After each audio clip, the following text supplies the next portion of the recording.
என் குடும்பத்திற்கும் என் சமூகத்திற்கும் பெருமை சேர்ப்பேன். உயர்கல்வி வழிகாட்டி திட்டத்தின் உறுதுணையால் எனது விருப்பத்திற்கேற்ப உயர்கல்வியை தேர்ந்தெடுத்து வேலைக்கும் எதிர்கால வாழ்க்கைக்கும் தயாரான பொறுப்புள்ள மாணவராக இருப்பேன். இங்கே உயர்கல்வியை என் கனவாக ஏற்று அதை நிச்சயமாக அடைவேன் என்று உளமாற உறுதியளிக்கிறேன். ஆப்ஷன் சொல்லுங்க.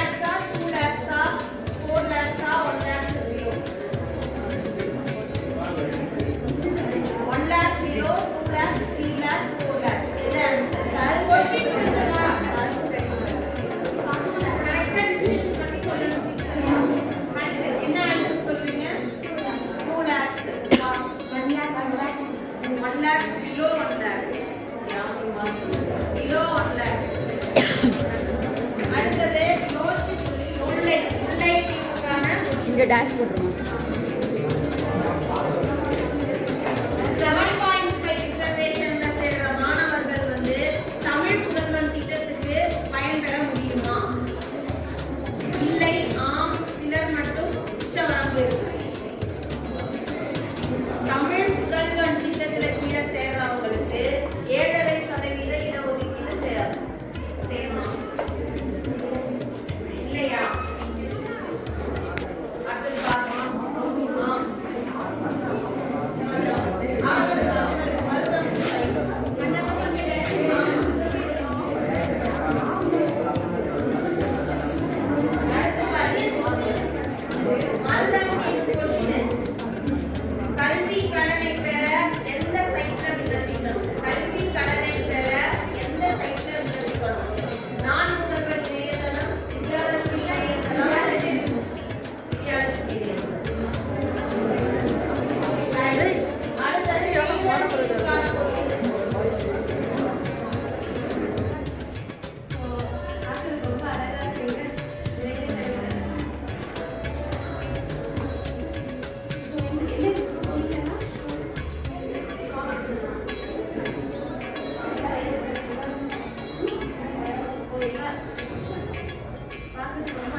காலேஜ்ல போன் எல்லாம் யூஸ் பண்ணக்கூடாது.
நாலேஜ் வந்து இம்ப்ரூவ் பண்ணுறது. இப்போ ஒரு காலேஜ் போனீங்கன்னா ஃபஸ்ட்டு செக்ஷன் உங்களுடைய பேர் என்ன இதெல்லாம் வச்சு இங்கிலீஷ்லேயே உங்கள் பயோடேட்டாவெல்லாம் கேட்பாங்க. அதுக்கு இன்டர்வியூ அட்டெண்ட் பண்ணணும். நீங்கள் எதுக்கு பாஸ் பண்ணணும்னா நல்ல ஒரு ஸ்போக்கன் ஸ்கில் இருந்தால் தான் நீங்கள் ஒரு இன்டர்வியூ அட்டெண்ட் பண்ணி பிளேஸ்மெண்ட் கிடைக்கும். எல்லாம் சொல்லிட்டாங்க.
இப்ப எந்த ஸ்கூல்லயே எடுத்தா பாவ ஆசிரியர்கள் வந்து ரொம்ப பரிதாபத்துல இருக்காங்க.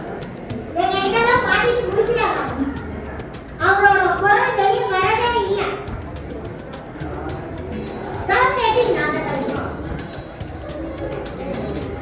அதனால உங்களுக்கு பொருளாதாரம் சரி பயனானாலும் சரி ஒரு டிகிரி படிக்கிறீங்க, அந்த டிகிரியில இருந்து ஏதாவது ஒரு கவர்மெண்ட் வேலைக்கு போகணும் அப்படின்னா நான் டாப்ல தான் போறேன் அப்படின்றதுனால டாப்ல இருந்து கீழே வரைக்கும் இருக்கிற கோர்ஸ், டாப்ல இருந்து கீழே வரைக்கும் இருக்கிற காம்படிட்டிவ் எக்ஸாம்ஸ் எல்லாத்துக்கும் அப்ளை பண்ண சொல்லுங்க. ஸ்டேட் கவர்மெண்ட் ஆனாலும் சரி சென்ட்ரல் கவர்மெண்ட் ஆனாலும் சரி ஏதாவது ஒரு வேலைக்கு அவங்க போகணும். அப்படி இந்த மாதிரி எங்களுக்கு போக முடியல, எங்களோட சூழ்நிலை முடியல அப்படின்னு சொன்னா நம்மள சுத்தி சுத்தி சுத்தி நிறைய இண்டஸ்ட்ரியல் ஏரியா தான் நம்மளோட நிறைய கம்பெனிஸ் இருக்கு. ஸோ டிப்ளமோவோ டிகிரியோ முடிச்சுட்டு வரவங்களுக்கு நிறைய வேலை வாய்ப்புகள் இருக்கு பிரைவேட் ஏரியா. அதுலேயும் வந்து பார்த்தீங்கன்னா நம்ம பிஇ முடிச்சுட்டு வேலைக்கு போறவங்களுக்கும் டிப்ளமோ முடிச்சுட்டு வேலைக்கு போறவங்களுக்கும் வித்தியாசம் இருக்கு. நம்ம நினைச்சிட்டு இருக்கோம் பெரிய படிப்பு படிச்சுட்டு இருக்கோம், ஆனா கம்பெனிஸ்ல எதிர்பார்க்கறது என்னன்னா அவங்க சொல்றத சரின்னு கேட்கணும்னு தான் நினைக்கிறாங்க. நம்மளோட படிப்பு பெருசா சின்னதா அப்படின்றதெல்லாம் இல்லாம நம்ம பசங்க இத சொன்னா கேட்பாங்கன்னு பாக்குறாங்க. அந்த மாதிரி செஞ்சா அவங்களுக்கு சேலரி இன்க்ரீஸ் ஆகிட்டே இருக்கு. அதனால ஏதாவது ஒரு கோர்ஸ் படிக்கிறீங்க, உங்க பக்கத்துல இருக்கிற பேரண்ட்ஸ்க்கும் சொல்லுங்க. யார் வேணாலும் வந்து எது வேணாலும் எங்களுக்கு சந்தேகம்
நிறைய படிப்புகள் வந்து பார்த்தீங்கன்னா லட்சக்கணக்கில் இருக்கு, கோடிக்கணக்கில் இருக்கு.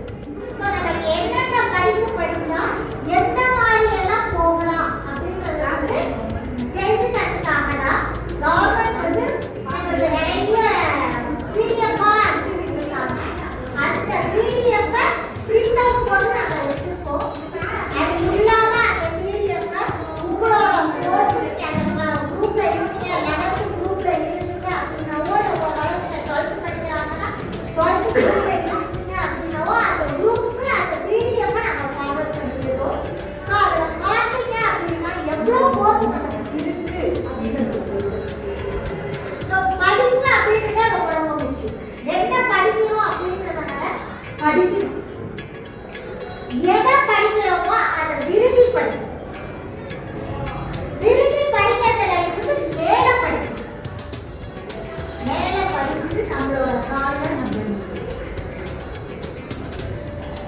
உங்களுக்கு எல்லாத்துக்குமே நான் ஒரே ஒன்று சொல்றேன். எனக்கு நான் படிக்கிற போது அப்படின்னா எங்க அப்பா அம்மா 2 பேருமே டீச்சரா இருந்தது. என்ன சொன்னாங்க அப்படின்னா மெடிக்கல்னா அப்புறம் இது ஒரு என்ட்ரன்ஸ் உண்டு. அந்த என்ட்ரன்ஸ்க்கு கோச்சிங் கிளாஸ் கொடுத்தாங்க. அவ்வளவுதான். அதை தாண்டி வேற எதை பத்தியுமே எங்க அப்பா அம்மாவும் யோசிக்கல, எனக்கும் யோசிக்க தெரியல. நான் வந்து வீட்டுல கடைசி எனக்கு மேல 3 பேர் படிச்சிருக்காங்க, அவங்களும் எதுவுமே யோசிக்கல. ஆனா என்ட்ரன்ஸோடது என்னால கிளியர் பண்ண முடியல. அப்ப அந்த வருஷம் நான் காலேஜ் போய் சேரணும்னா ஆகஸ்ட் மந்த்ல நான் இருந்தேன். எதுல சேர்றது, என்ன பண்றது, எந்த ஒரு ஐடியாவுமே இல்லாம இது ஏதோ கடவுளுக்கு வந்து எழுதி போட்ட மாதிரி என்ன ஆச்சு அப்படின்னா புதுசா ஒரு காலேஜ் நம்ம கிருஷ்ணகிரியில இதே ஊர்ல பக்கத்துல தர்மபுரி டிஸ்ட்ரிக்ட் தான் கிருஷ்ணகிரியில ஒரு காலேஜ் ஓபன் பண்றாங்க. அது ஓபன் பண்றது ஆகஸ்ட் மாசம் ஓபன் பண்றாங்க. ஸோ அந்த ஆகஸ்ட்ல தான் எனக்கு அப்ளிகேஷன் போடணும் அப்படின்றது அட்வைஸ்மெண்ட் கொடுக்குறாங்க. அந்த ஆகஸ்ட் வரைக்கும் மெடிக்கல் தான் அப்படின்னு நினைச்சு உட்கார்ந்துட்டு இருந்த ஆளு அதுக்கப்புறம் தான் மெடிக்கல் இல்லை, என்னால் எக்ஸாம் கிளியர் பண்ண முடியாது, நான் எழுதுறதுக்கு மார்க் வராது அப்படின்னு சொல்லும் போது அதுக்கப்புறம் தான் அந்த காலேஜில் பிஎஸ்சி பயோகெமிஸ்ட்ரி போய் நான் ஜாயின் பண்ணேன். அப்படி ஜாயின் பண்ணிட்டு அதுக்கப்புறம் பிஎஸ்சி முடிச்சா வேற வழியே கிடையாது, எம்எஸ்சி முடிக்கணுன்றது. எம்எஸ்சி முடிச்சா அதுக்கப்புறம் அந்த எம்எஸ்சி முடிக்கும் போது எனக்கு இதெல்லாம் ஒரு தெளிவான இதுவே வந்துச்சு. சரி இந்த லைன் வந்துருக்கோம், இதுல இருந்து என்ன மார்க் போகலாம் அப்படின்னு அதுல இருந்து பிஎம் முடிச்சுட்டு அதுக்கப்புறம் நான் வேலைக்கு வந்தாலும். ஆனா இப்போ 9ஆம் கிளாஸ் படிக்கிற குழந்தையில இருந்து என்னென்ன படிக்கலாம் அப்படின்றத அந்த கிளாஸ்க்கு போற டீச்சர் சொல்லிக்கிட்டே இருக்காங்க. அப்படி இல்லை அப்படின்னாலும் உங்க குழந்தை என்ன பண்ணலாம் அப்படின்றத நீங்க எப்போ நீங்க ஃப்ரீயா இருக்கீங்களோ அப்போ உங்க குழந்தைங்களுக்கு இருக்கிற டீச்சர்ஸ் கிட்ட வந்து கேட்டு தெரிஞ்சுக்கோ. இப்படி ஒரே லைஃப் ஸ்டைல்லாம் கிடையாது. நம்ம நினைக்கிறது மட்டுமே நடக்கும்னு சொல்ல முடியாது. ஆனா எல்லாத்தையுமே எந்த கஷ்டம் வந்தாலும் விடாம படிக்க வைக்கணும் முடியும். அந்த படிக்க வைக்கிறது மட்டும்தான் நம்ம குழந்தைங்களுக்கு பின்னாடி கை கொடுக்கும். நிறைய சொல்லலாம், அரசியல்ல வந்து அரசியல்வாதி ஆனாதான் நிறைய மதிப்பு இருக்கு, அவங்க எந்த படிப்புமே படிக்கிறது இல்லை அப்படின்னு. ஆனா படிப்பு உங்களை பண்படுத்துறதுக்கு பயன்படுற ஒன்று. சாதாரணமா பாத்தீங்கன்னா நீங்க உங்களை விட சின்ன பசங்களை போய் நீங்க கவனிச்சு பார்த்து இப்போ 6ஆம் கிளாஸ் பிள்ளைங்க பாத்தீங்க அப்படின்னா அப்ப அந்த 6ஆம் கிளாஸ் பொண்ணு என்னென்ன பின்படுதோ அதெல்லாம் சின்ன பிள்ளைத்தனமா இருக்கு அப்படின்னு நீங்க யோசிக்கிறீங்களா, யோசிக்கிறது இல்லையா? அப்ப அந்த அளவுக்கு யோசிக்கிற அளவுக்கு மைண்ட் உன்னை டெவலப் பண்ண முடியாது. அதுக்கப்புறம் வந்து ஒரு 6 வருஷம் கழிச்சு அப்ப இதுக்கும் மேல நீ படிச்சீங்கன்னா உன்னை நீ எப்படி டெவலப் பண்ணிக்கலாம்? இப்ப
நல்வழியில கொண்டு போக முடியும்.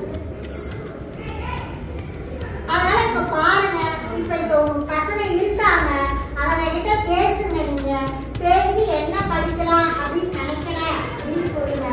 என்ன படிக்கிறதுக்கு என்ன மாதிரி படிக்கலாம், என்ன சேரலாம். இப்ப படிக்கலாம்னா நான் டாக்டர் படிக்கிறேன்னா ஓகே டாக்டர் படிக்கிறீங்க ஓகே நான் டாக்டருக்கு எங்க படிக்கணும், எந்த ஊர்ல படிக்கணும், எந்த காலேஜ்ல படிக்கணும் தெரியுமா தெரியாது. இல்லைன்னா நீ டீச்சர்ஸ் தெரிஞ்சுக்கிட்டு நான் சொல்லுன்னு சொல்லுவேன். தெரிஞ்சுக்கணும்.